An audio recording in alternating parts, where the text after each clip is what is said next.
Okay. Okay. Let's do this. Okay. Here it goes.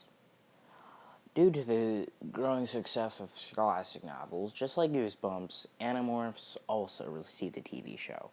But instead of it being on Fox Kids, it was on Nickelodeon. Yeah, Nickelodeon. In the 90s. That was a relatively new network gaining popularity. In fact, it was just becoming popular around this time. I mean, if they wanted to pitch a good sci-fi show, I'd go to Disney. I mean, around the same time, they did make So Weird, and that was pretty much the X-Files for kids. You know what? Probably the X-Files for teens. I mean, that thing was just dark. So dark. Anyways, it unfortunately did air on Nickelodeon from 1998 to 1999. And I know this. I've researched, I've checked the air dates. The show did not end in 2000. 1999, not 2000. Also, the episode count for this show was weird.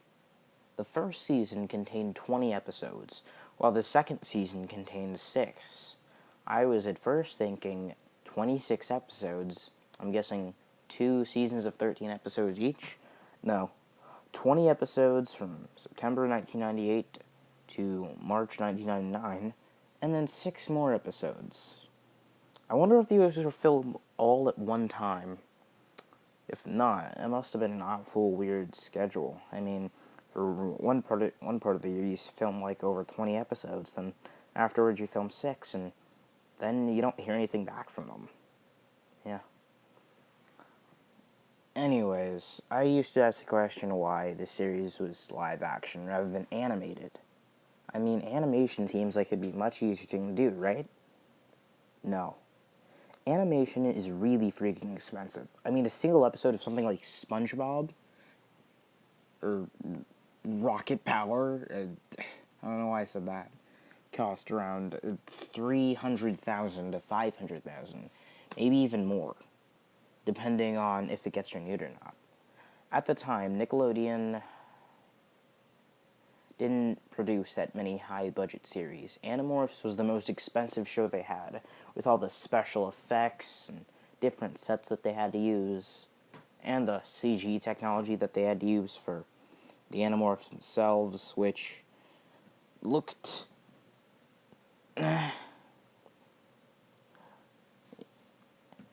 I bet if this series had been finished in its entirety, it would have been terrible.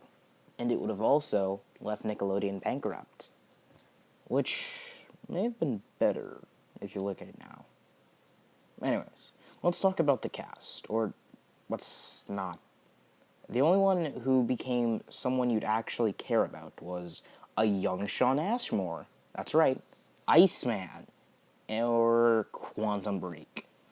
Only a couple of years before his big breakout role in X-Men.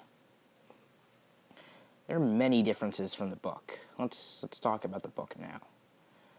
One main difference from the book is the subtleness of this series.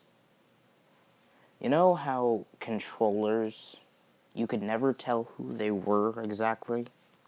They could be anyone. Your postman, who I don't really see ever.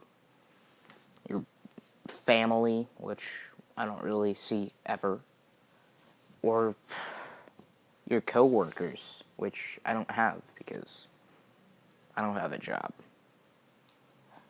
Anyways, if you thought that was too difficult because you have slow brain capabilities, Nickelodeon made this much easier for you. So now you can tell who's a controller. Just check who's picking their ears, picking their ears. I mean, that's what all the yerks do. I mean, that's a smart idea. Pick your ears. I mean, what if they accidentally pick too far and damage the brain or potentially knock you out? Yeah, smart idea. Yeah. And the seriousness of the series is one other thing I want to talk about. This show was not that good at seriousness or subtlety. It's weird. So weird. Yeah. One thing in particular is Tobias. He is one of the most blandest characters. Blandest. Even blander than Cassie, which is really saying something. I mean, Cassie is one of the most blandest characters in the whole series. To me, personally. But other people might fight me on that. And I'm ready to fight. I am ready. Anyways, Tobias did not do anything. None of these actors did anything except Shawn Ashmore. It's bad, and I feel bad for them. I mean, this could have been their big breakout role if the show had been successful. This could have been the breakout role for a lot of people. If this show had been successful, this could have meant a lot of things, like how book adaptations were treated, but no.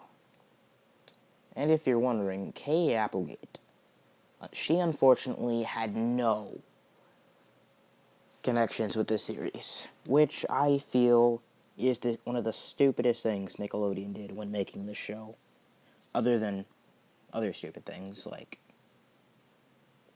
having the arcade from the first episode not resemble an arcade at all.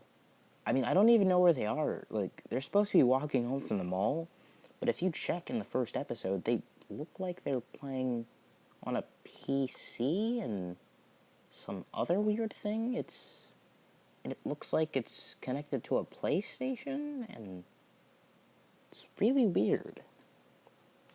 They must have just gotten whatever they had lying around. I mean, most of the money went into probably getting the animals.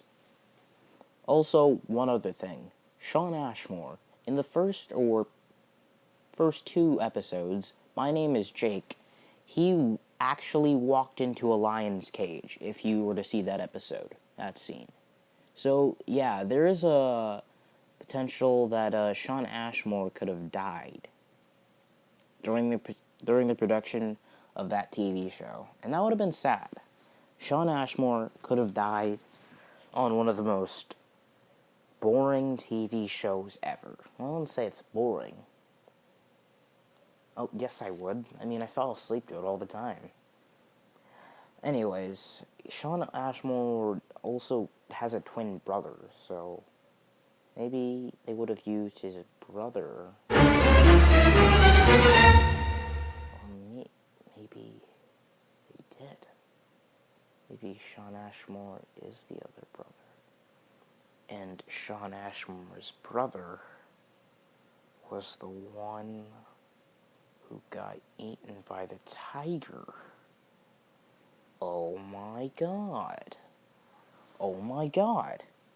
This is a conspiracy. Oh my god. I'm rambling too far. Way too far off. Anyways, this could have been a much better TV show if it was treated more seriously. And I would have preferred this over Goosebumps. I mean, Goosebumps, sure, it's nice, and Goosebumps, unfortunately, does have an easier way of being produced. I mean, it's an anthology series. I mean, you could just take one book and not worry about continuity or anything, but Animorphs, that is a ton of continuity. I mean, and a large budget. I mean, with Goosebumps, you could do whatever the heck you wanted. I mean, it's Goosebumps, for Christ's sake. Goosebumps. Anyways. There are some moments in the show that I actually enjoyed. Such as in the first couple episodes, there's a scene with Marco and his dad that really stands out. There's also one scene in the second part of the first episode, which has the controllers marching to the Yerk pool. That gave me twitches. I don't know why. I don't twitch.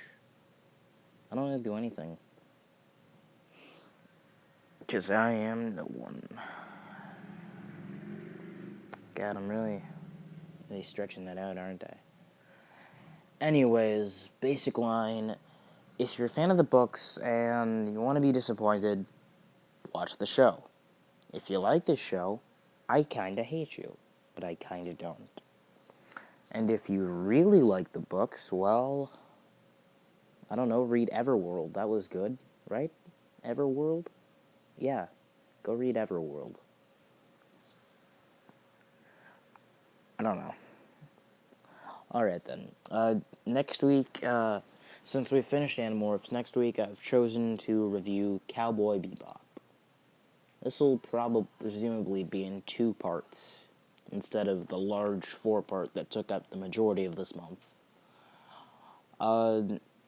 So, yeah, that's it. My final thoughts on this show,